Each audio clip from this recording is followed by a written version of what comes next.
నేను ఆగకపోతున్నవో అలసుగా చూస్తున్నవో నీ సొమ్మేమన్నడిగిన్నా సోకుల పడుతున్నవో సొమ్మ సిల్లిపోతావో నీ ఎంట తిరుగుతున్ననని అలసైపోతున్ననా నువ్వే కావాలనొస్తే నన్నే కాదంటవా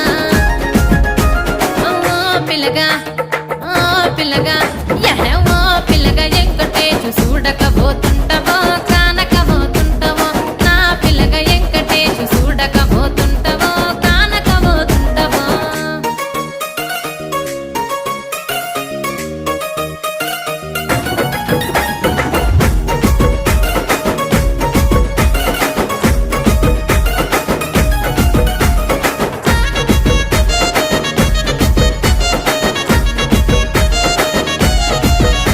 ఓయ్ కండ్లకు కాటుక వెడితే కన్యాకుమారి